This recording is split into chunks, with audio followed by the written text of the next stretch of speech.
5 years ago, Ezekiel's POV.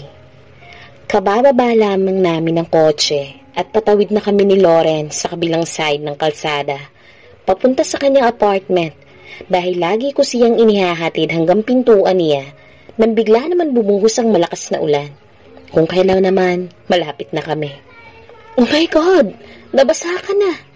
Halika, pumasok ka muna sa loob para makapagpunas ka. At saka makapagpatila ka muna dahil ang lakas ng buhos ng ulan, oh. Ang yaya sa akin ni Lauren at itinuro niya pa ang malakas na ulan. Sige, agad kumpayag sa paanyaya niya. Hanggang makapasok na kami sa loob ng apartment. Napakaliit lang pala talaga ng tinutuluyan niya dahil walang kwarto. Makikita na agad ang lahat ng mga gamit sa loob pagpasok mo. Pero kahit maliit, malinis naman. Meron lang siyang isang single couch at agad niya yung pinaupo doon. Saan ka naman uupo kung pauupuin mo ako dito? Ang tanong ko sa kanya, dahil ito lang naman ang tanging upuan na nandito. Hindi niya ako sinagot, bagkus may lumapit sa may cabinet. Binuksan yun at may kinukuha. Nanatili lamang ako nakatayo habang pinagmamasdan ang ginagawa niya. Naglakad siya pabalik sa akin at iniabot sa akin ang isang towel at isang t-shirt. Kasya naman sa iyo yan. Malaki naman kasi yan eh. Doon yung banyo, oh. Magpunas at magpalit ka muna. Patuyuin muna natin yung damit mo. Habang sinasabi niya ang mga salitang yon, hindi ko mapigil ang aking sarili. Imbis na abutin ko yung towel at damit na inaalok niya, mga labi niyang inabot ko. Agad akong lumapit sa kanya para bigyan siya ng isang mapusok na halik sa kanyang labi. Halata ang pagkabigla niya sa ginawa ko dahil nabitawan niya ang hawak niyang towel at t-shirt. Itinigil ko ang paghalik ko sa kanya at pinagbunggo ko ang mga noo namin. Pumikit ako bago humingi ng tawad sa kanya sa nagawa ko. I'm sorry, hindi ko sinasadya. Nanatili ako nakapikit dahil ayoko makita kung anong reaksyon niya. Natatakot ako na baka magalit siya sa akin. Pero naramdaman ko ang paghaplos ng dalawang kamay niya sa magkabila kong pisngi, kaya unti-unti kong idinilat ang aking mga mata. Agad kong nabungaran na maganda't maamo niyang muka na seryosong nakatingin sa akin. Don't be, ang sabi niya, at hindi ko inaasahan ang susunod na ginawa nito. Siya na mismo ang naglapit ng labi niya sa akin. Hindi ko mapigilan na hindi mapangiti sa sobrang sayang nararamdaman ko ng mga oras na yon. Dahil hinalikan niya ako. Malinaw na gusto din ako ng babaeng nagugustuhan ko. Kung kanina'y mapusok ang paraan ng paghalik ko sa kanya, ngayon naman ay mabagal at magaan dahil yun ang ritmo ng kanyang mga labi na sinasabayan ko lamang. Parehong nakapikit ang aming mga mata habang magkahinang ang aming mga labi. Our kiss was gentle at inilapit ko pa ng gusto ang katawan ko sa katawan niya. Ninanamnam ko ang tamis at init ng sarap na dulot nito sa aking pakiramdam. Hanggang sa kusang gumalaw ang aming mga katawan, naglakad papunta sa kama niya. Inihiga ko siya at pinaibabawan. Naghiwalay saglit ang aming mga labi at tinitigan ko ang mukha niya. Tumitig ako sa mga mata niya. Walang bakas ng pagsisisi ako nakikita. Lalong pang nagdiwang ang puso ko ng bahagya siyang ngumiti at hinaplos pa niya ang pangako, habang hinahaplos ko naman ang buhok niya. Muli ko siyang hinalikan. Mabagal, hanggang sa unti-unting bumibilis ang ritmo ng aming mga labi. Mas nagiging mapusok kami, maalap. Naramdaman ko naman ang pagyakap niya sa may likuran ko. Habang nagkahalikan kami, unti-unti kong tinatanggal sa pagkakabotones ang suot niyang long sleeve blouse. At nang matapos, pinaghiwalay ko munang saglit ang aming mga labi. Bahagya naman siyang umupo para mahubad niya ang blouse niya. Habang ginagawa niya yun, hinuhubad ko naman ang suot kong jacket at isinunod ko ang aking shirt. Wala na akong saplot pang itaas, habang siya naman, wala na din. I unbuttoned her pants at hinila ko yun para mahubad iyon sa kanya. At muli akong umibabaw sa kanya para muli siyang hagkan. Pinagbunggo ko ang aming mga noo. Kapwa parehas kaming hinihingal at pawisan, pero hindi maitatago sa aming mga mukha ang saya. Nakatitig at nakangiti kami sa isa't isa.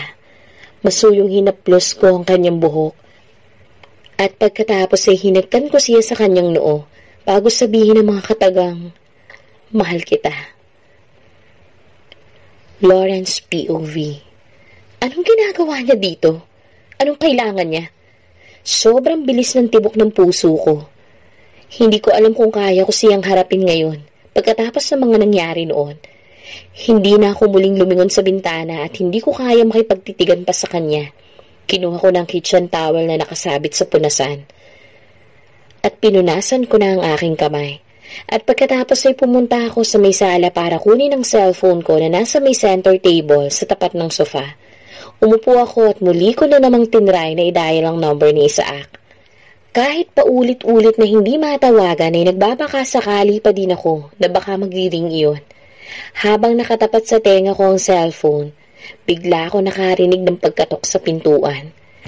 Halos mapatalo ng puso ko sa sobrang gulat at kaba. Ibinaba ko ang cellphone ko at pinatong muli sa center table. Tumayo ako habang nananatili ang aking paningin sa may pintuan. Patuloy pa din ang pagkatok na naririnig ko. Paano kung siya ang nasa labas ng pintuan? Anong gagawin ko? Pagbubuksan ko ba siya? Papapasukin ko ba siya? Dahan-dahan ako naglakad papalapit sa pintuan.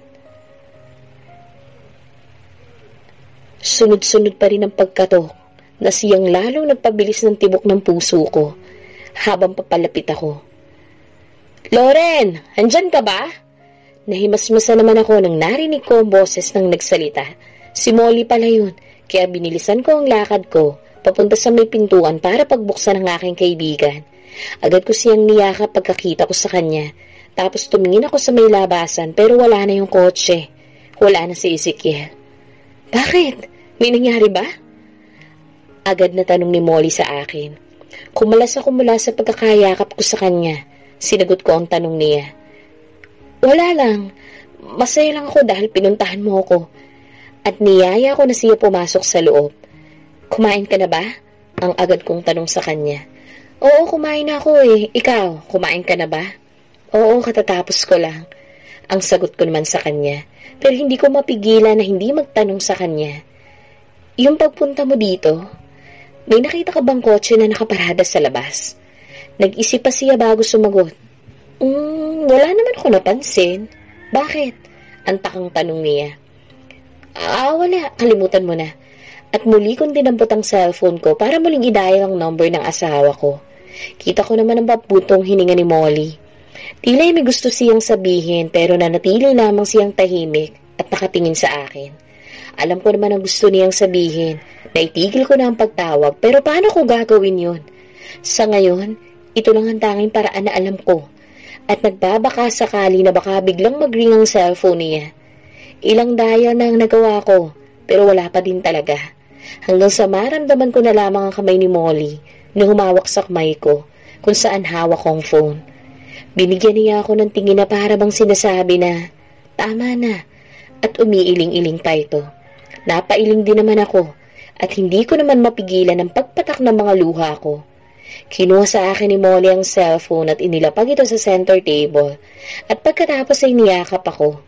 Hinaplos-saplos pa niya ang buhok ko. Hindi ko alam pero dahil sa ginawa niya, parang lalo ako napahagulhol. Sige, iyak mo lang. Ilabas mo lahat yan. Ang pangaalo pa nito sa akin. At halos makasandal-sandal na ako sa dibdib niya. Kahit pinipigilan kong pagpatak, kusa itong lumalabas sa mga mata ko. Umayos ako ng upo. Pinunasan ko ang luha ko gamit ang dalawa kong kamay. Kailangan kong sabihin kay Molly ang tungkol sa credit card bill na nakita ko dahil kailangan ko ng tulong niya. Wala naman akong ibang mapapagsabihan kundi siya lang. Kinapa ko ang likod ng bulsa ng pantalon ko. Dinukot ko ang white envelope at iniabot ko yun kay Molly. Agad naman binuksan ni Molly ang sobre at binulatlat ang papel na galing sa loob. Kita ko naman ang pagtataka sa mukha ni Molly habang binabasa ang nilalaman ng bill. Ibinaba pa nito ang papel at tumingin sa akin. Ano to, Loren? Hindi ko maintindihan. Ang tanong niya sa akin. Ayoko man sabihin kay Molly, pero ito ang nararamdaman ng puso ko. Kaya siguro napahagulhol na ako. Alam ko na lalong sasama ang tingin ni Molly sa asawa ko. Pero anong gagawin ko? At isa pa, kailangan ko din ng tulong niya para malaman kung tama ba ang iniisip ko o O nagkakamali lang ba ako? Nakita mo ba yung mga list kung saan ginagamit ni Isaac yung credit card?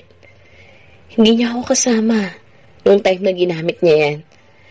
Ang pahikbi-hikbi ko pang sabi dahil hindi ko alam kung kaya ko bang sabihin ang mga susunod na salita.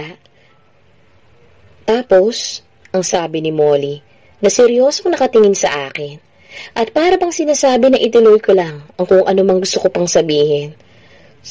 Sa tingin ko, may ibang babae siya. Nahihirapan man pero nasabi ko din ang hinala ko sa ginawa ni Isaac. At muli na naman pumatak ang aking mga luha. Nahihirapan man pero nagawa kong sabihin kay Molly ang hinala ko sa ginawa ng aking asawa. Nanatili naman tahimik si Molly at nakatingin lang sa akin. Tinupi niya muli ang papel, binalik niya sa puting sobre at pinatong niya sa table. Marahil nag-iisip siya ng sasabihin na hindi ako masasaktan. Nagpakawala ako ng isang malalim na buntong hininga. Sa totoo lang, Loren, hindi ko alam kung anong sasabihin ko. Dahil kahit sabihin ko naiintindihan kita, hindi ko pa naman nararanasan na magkaroon ng asawa. At isa pa, alam mo naman siguro na hindi kami magkasundo ni Isaac. Ang tanging magagawa ko na lang ngayon, suportahan ka. Nagpapasalamat naman ako kay Molly dahil hindi siya nagsalita ng anumang hindi maganda ngayon. Tila tinitimbang niya mga bagay-bagay. So, anong balak mo? Sa tingin mo ba, nawawala talaga siya? O kasama niya yung babae niya kung sakali? Nabigla ako sa sinabi ni Molly. Oo, naisip ko na may iba siyang babae, pero hindi ko naisip na kasama niya ito ngayon. Lalo tuloy na naging magulong ang isip ko. Kung yun ang gusto niya, bakit kailangan niya pa akong ganituhin? Sobra-sobrang pag-aalala at pagkatakot ang pinaparanas niya sa akin. Napatulala ako kay Molly at muli na naman pumatak ang mga luha ko. Pero this time, may kasama ng puot. Kailangan kong malaman kung totoo ba ang hinala ko dahil malinaw na nagsisinungaling sa akin si Isaac. Ang sabi niya sa akin lagi siyang busy sa trabaho pero malinaw sa statement of account niya na hindi siya sa trabaho naglalagi. Madalas siyang lumalabas at may masaklap pa. Lagi akong naiiwan dito sa bahay. Hinawakan ko ang isang kamay ni Molly dahil may hihingin akong pabor sa kanya. Molly, gusto kong makasiguro. Kailangan samahan mo ako sa mga lugar na pinupuntahan niya. Baka sakaling may makuha akong impormasyon tungkol sa hinala ko. Ang pakiusap ko sa kanya. Loren, paano naman tayo makakakuha ng impormasyon? Confidential yan. Kailangan natin planuhin ang pagpunta. At isa pa, pwede mo naman sabihin sa mga pulis at sila na ang bahala mag-imbestiga na tungkol dyan. Pero wala namang kwenta ang mga kapulisan. Hindi nga nila ako kinukontak mula na magpunta tayo doon. At nakailang tawag na din ako. At lagi nilang sinasabi sa akin na may due process daw silang sinusunod. At hindi lang daw case ng asawa ko ang hawak nila. Kailangan may gawin ako, Molly. Kung hindi, pakiramdam ko mababaliw na ako kaiisip. Napatayo ako mula sa pagkakaupo habang sinasabi ko ang mga bagay na yun. At napakalakas din ang boses ko. At pagkatapos ay muli akong umupo para sumandal sa sofa. Napapikit ako at napahawak ako sa magkabilang dulo ng sintido ko at bahagyang minasahe yun. Kung talagang desidido ka ng alamin ng totoo, may naiisip ako. Pero alam kong hindi ka sasang-ayon. Napadilat ako sa sinabing iyon ni Molly. Tinignan ko siya ng seryoso at umiling-iling. Alam ko kung anong gusto niyang sabihin. Come on, Loren. Alam mo sa sarili mo na matutulungan ka niya. At isa pa kapatid niya si Isaac. So kahit ano pang hindi nila pag-uunawaan, responsibilidad pa din niya na tulungan ka. Muli akong umiling-iling sa mga sinasabi ni Molly. Hanggang ngayon, hindi ko pa din kayang pakiharapan si Ezekiel. Huwag mo sabihin hanggang ngayon, hindi mo pa din siya nakakalimutan. Magtapat ka nga sa akin, Loren. Ang tanong sa akin ni Molly na tila pinapaamin ako kung ano ba talaga ang aking saloobin. Ano bang sinasabi mo, Molly? Di ba napag-usapan na natin dati na hindi na natin pag-uusapan ng tungkol sa kanya? Ang pagpapaalala ko sa kanya dahil napag-usapan na namin yun dati. Pero iba na ang sitwasyon ngayon, Loren. Alam na alam mo din na malaki ang maitutulong niya. Maimpluwensyang tao si Ezekiel. Isang utos lang niya sa mga tauhan niya, makakakuha ka ng impormasyon. Baka nga kung siya ang magpapahanap sa asawa mo, baka matuntun niya yun kaagad. Pero sa tingin ko wala naman siyang pakialam dahil yun na nararamdaman ko nang tinawagan ko siya. Paano mo naman nasabi? Ang sagot ni Molly. Dahil nung tinawagan ko siya, napapunta tayong presinto, agad niyang binabahan tawag ko. At ang sabi lang niya, good luck. So, mula nang tinawagan mo siya nung papunta tayong presinto, hindi mo na siya muling kinontak pat nakausap? Hindi siya tumawag o nakabilita man lang kung ano na bang nangyari sa kapatid niya? Ang sunod-sunod na tanong ni Molly. Natahimik naman ako sa sinabi niya dahil kani-kanina lang nakita ko siya na nasa labas ng bahay. Nasa loob ng kanyang kotse, nakamasid sa akin. Nagpasya ako na hindi muna ikwento kay Molly ang bagay na yun. Hindi naman siya nag-attempt na kontakin ako or mangumusta man lang. Ang sagot ko sa tanong niya, pero ang tingin ko tama naman ang sagot ko dahil yun naman talaga. Yung kanina hindi naman counted yun dahil nakatingin lang naman siya. Pero wala naman sigurong masama kung humika ng pabor sa kanya. Lauren, walang permanente sa mundong to. Kahit anong iwas nyo sa isa't isa, may times talaga na pagtatagpuin kayo. Katulad na lang ng mga nangyayari ngayon. Hinawakan ni Molly ang dalawa kong kamay. Alam ko mahirap sa'yo na kausapin si Ezekiel. Pero aminin naman natin, malaki ang magagawa at maitutulong niya. Wala naman sigurong masama kung subukan mo siyang kausapin. Ang pangungumbinsi pa rin sa akin ni Molly. Nakontakin at humingi ako ng tulong kay Ezekiel. Anong gagawin ko? Sa isang banda, tama naman talaga ang sinasabi ni Molly. Mukhang kailangan ko talaga siyang kontakin. 5 years ago, Ezekiel's POV. Pasuyo kong hinaplos ang kanyang buhok. Pagkatapos ay hinagkan ko siya sa kanyang noo bago sabihin ng mga katagang, mahal kita. Tumitig siya sa mga mata ko. Bahagyang kumagat pa ng ibabang labi at ngumiti bago sabihin, mahal din kita. Hindi ko mapigilan na hindi mapangiti sa sinabi niya. Muling naglapat ang aming mga labi. Tabi kami at magkayakap na natulog pero halos hindi rin naman ako nakatulog ng maayos dahil sa sobrang sayang nararamdaman ko. Hanggang sa may munting liwanag akong naaninag mula sa bintana niya. Parehas pa rin nakahubad ang aming mga katawan na nababalutan lang ng kumot. Nakadaga ng ulo niya sa isa kong braso. Tumagilid ako ng higa at pinagmasdan ko maganda at maamo niyang muka. Tulog pa din siya hanggang ngayon. Dahan-dahan kong hinahaplos ito. Sana palaging ganito. Palagi ko siyang katabi sa tuwina, sa pagtulog. At gusto kong pagmulat ng mga mata ko, siya kaagad ang aking makikita. Hinagkan ko ang kanyang noo, pagkatapos ang kanyang labi. Bahagya naman siyang gumalaw at inilapit pang lalo ang katawan sa akin at yumakap. Nanatiling nakapikit ang kanyang mga mata. Napangiti ako sa ginawa niya. Marahil antok na antok pa talaga siya. Muli ko siyang hinalikan sa kanyang noo bago dahan-dahang inalis ang ulo niya mula sa pagkakahiga sa braso ko dahil kailangan kong magpunta ng banyo. Gumalaw lang siya saglit at niyakap ang unan pero hindi pa din siya nagmumulat ng kanyang mga mata. Tumayo na ako at kinuha ko ang damit ko na nasa lapag. Sinumulan ko na ang pagbibihis at pagkatapos ay nagtungo na ako ng banyo. Lawrence POV. Walang kahit anong pagsisisi ako nararamdaman nang ibinigay ko ang aking sarili kay Ezekiel. Ginusto ko nangyari sa amin. Hindi ko maitatanggi ang aking sarili na gusto ko din siya. After na may mangyari sa amin, tabi kaming natulog. Kaisarap sa pakiramdam na nararamdaman kong init ng kanyang katawan. Pakiramdam ko ligtas ako. Nakaya niya akong protektahan. Naalala ko pa na malimit niyang sinasabi sa akin, aalagaan kita. Mahimbing ako nakatulog sa mga bisig niya. Hanggang sa maramdaman ko na lamang ang paghalik niya sa noo at labi ko. Ang aga naman niyang magising. Nanatili pa ding nakapikit ang aking mga mata dahil gusto ko pa talagang matulog kaya niyakap ko na lamang siya. Dahil inaantok pa talaga ako. Hanggang sa magising na lamang ako, idinilat ko ang aking mga mata at umupo ng dahan-dahan. Nakahubad pa rin ako sa ilalim ng kumot. Tumingin ako sa kabilang side ng kama pero wala na si Ezekiel. Napakamot ako ng bahagya sa aking ulo. Umalis na ba siya? Bakit hindi man lang siya nagpaalam?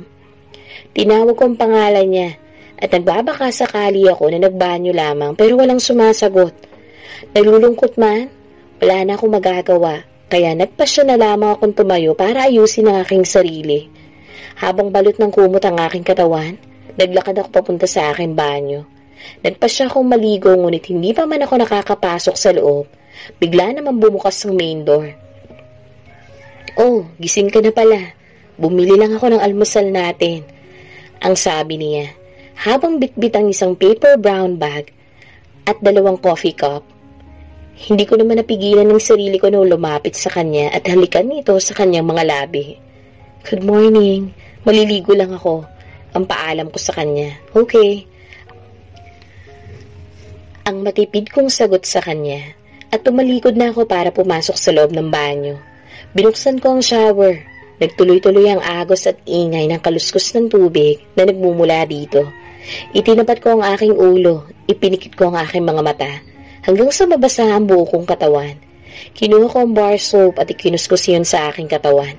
Iba ang pakiramdam ko ngayon. Tila ba hindi na sa akin ang katawang ito? Tila ba ang kanyang amoy ay kumapit na dito? Napapikit ako. Parang nararamdaman ko pa rin ang mga labi niya na nag-iiwan ng marka sa katawan ko. Nagbigay ng kakaibang damdamin sa akin ang nararanasan ko ngayon. Nakakahiyaman pero gusto ng isipan at puso ko na maulit muli ang tagpo na ginawa namin kagabi. Halos mapatalo naman ako sa gulat nang biglang may yumakap sa akin mula sa likuran ko. Pero agad naman yun napalitan ng saya. Ipinili ko ang aking ulo at agad naman yung sinalubong ng halik niya. Sinundan niya ako dito sa loob. Hindi ko na malayan dahil kaluskos lang ng tubig mula sa shower ang naririnig ko. Nang maghiwalay ang aming mga labi, humarap ako sa kanya. Wala na rin siyang saplot sa katawan. Pareho kaming napangiti sa isa't isa at muling naglapat ang aming mga labi. "Bakit sumunod ka?" ang tanong ko sa kanya. "Namiss kita kaagad eh," ang sagot niya. Habang nakangiti, bahagya naman ako natawa sa sinabi niya. At napailing-iling na lang. Kahit malamig ang tubig na nagmumula sa shower, nararamdaman ko pa rin ang init ng aming mga katawan. Pinagbunggo niya ang aming mga noo at muling nagsalita. "I love you, Lauren." Napangiti ako. Kaya sarap pakinggan ang salitang yun, kaya sinagot ko din siya. "I love you too, Hezekiel."